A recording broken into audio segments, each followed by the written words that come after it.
Okay, another follow-up video from the L4 L5 back fusion surgery. This is Super Dave and Tammy Martin. It's been 2 days since the surgery, so I want to do a little follow-up and let everybody know how I'm doing. I think the last video, or the one from the hospital, I was kind of under the influence of anesthesia and drugs, so I felt a lot worse and was probably talking a lot slower and probably looked a lot worse. But 2 days out, where are we? As long as I'm sitting down, or as long as I'm not sitting down straight up and down for too long, I'm doing fine. Do what your doctors tell you. Don't sit like I'm sitting now for more than an hour at a time. It'll really mess you up. It'll put you in a lot of pain, and you'll have to lay down. So do what they tell you. Lay down in the bed most of the time. Get up sporadically 4 or 5 times a day. Walk around the house. That's what I've done for the last day and a half. Use this walker. Don't be a hero. You're going to be tired. It helps me getting up and down more than anything. I don't need it walking, but it really, really helps getting up and down out of the chair, which right now is probably the most difficult thing. It's not impossible. It doesn't really hurt, but the back's tight. The incisions are feel tight, and you feel like you're going to bust them, but you're not, but it feels uncomfortable. So I'm due for my next pain pill probably in an hour. I wouldn't say I need it, but I'm going to take it to stay ahead of the pain. And then we're going to try to turn in for the night, probably a little after 10 o'clock or something like that. Having a hard time sleeping through the night because my days and nights are kind of messed up, which is probably going to happen to you anyway. So don't let that freak you out. It's not so much the pain that's keeping me up, it is I just sleep better for some reason between 6 and 11 during the day. For some reason, I don't know why. And at night, I sleep every couple of hours and I wake up and repeat that pattern over and over. So, my pain level right now, as long as I'm not sitting up too long, is probably at a 5 or 6. Honestly, it's really not that bad. The incision in my side is probably more of a constant pain than the 2 incisions in my back, at least as long as I sit the way I'm supposed to sit and lay down the way I'm supposed to. Um, I have noticed that post surgery, I've got some numbness in my left leg that I didn't have before. The doctor said that's perfectly normal. There may be some numbness and tingling in other places, some residual soreness around the groin from them having to retract the sartorius muscle or the psoas muscle, excuse me, during the procedure. He said that should go away, so I'm not too freaked out about that. The pain that caused me to have this surgery is gone. There's no remnants of that whatsoever. So, and I don't feel any new pain. I just feel a little deadness in my left leg there, but I'm confident that's going to go away. Um, was able to go to the bathroom today. Yahoo! Uh, with all the anesthesia and pain medicine, take your laxative, stool softener, whatever they tell you to take, whatever you feel like taking, take it. You're gonna need it. A lot of videos I've seen people going 5, 6 days without going to the bathroom. It only took me 2, so that's a milestone we've reached. Hallelujah! So I don't have to worry about that. And use your walker when you're going to the bathroom. Don't be a hero.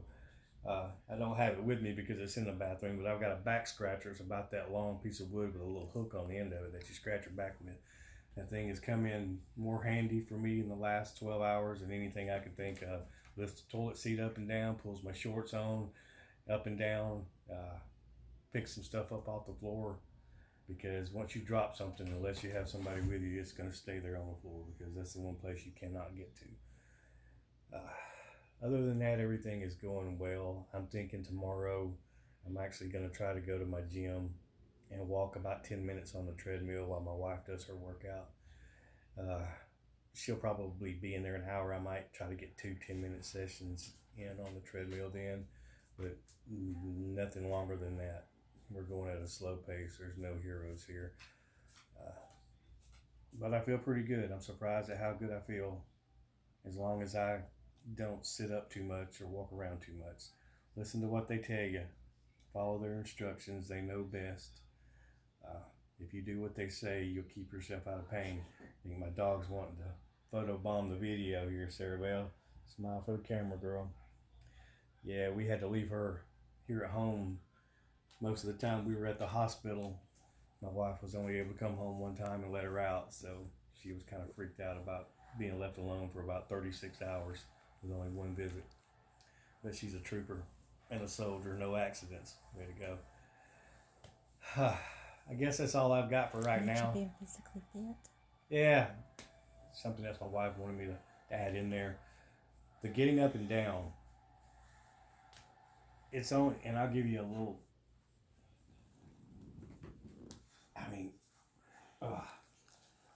some reason I have some of that pain right here, and that's the psoas muscle that he retracted. He said I would have pain there. That hurt then more than any time I have getting up, actually. That isn't part of the surgery, but I did that demonstration to show you that it's pretty easy to do, but I couldn't do it as easily if I wasn't in as good a shape, even though my face probably doesn't look like it. Big weight lifter and was able to lift a lot of weights before this surgery, lots of leg training, and that one thing has helped me get up and down better than anything else. If it wasn't for that, I know I'd be having to have help every time I got up and got down, plus being able to lower myself with my own arms like this and catch myself. It makes a big difference if you're in shape. So if you're considering this surgery and you haven't had it yet and you're not exercising, start. It'll make a huge difference in your recovery. It's made a big difference in my mobility, and I think the rate that I'm able to get up and move around. I'd do a walking demonstration, but it's late. I've done enough walking today, but I could. I've been walking all over the house. So if you're thinking about having this surgery and you don't do any exercising, I would highly suggest, if you can make yourself do it before your surgery to start, would suggest that you start it as soon as you can afterwards, because it's really going to speed up your recovery. That, I think, is all we're going to talk about today. And we're going to try to get some more videos, some more content in the next week or so. Probably not one every day, because there's not going to be a lot of change over the next 2 or 3 days. But I will try to take one if I make it to the treadmill tomorrow. And if I don't, and we just end up walking down the road a ways, then we'll take a video of that to show you how good my mobility is. But again, I would have to reiterate, it was the right decision for me at the right time. I think we caught it early enough that I'm going to have as close to a 100% recovery as a person can from a procedure like this. Of course, you're never going to be back where you were, because 2 of your vertebrae are fused and they're never going to bend again or twist again like they did before. Other than that, I think it's going to be a full recovery, and I'm looking forward to it. Right now, we're looking at 6 weeks returning back to the gym and to work full time. That's a minimum of 6 weeks. I'm not going to try anything until then, but we'll chronicle the progress along the way so people can see how it's going, so they can make a judgment on whether or not they think the surgery is right for them. It was the right move for us, for me, for sure. And until the next one, hang in there. Hope your pain is minimal, and hope this helps you out in your decision-making process when it comes to the surgery. God bless.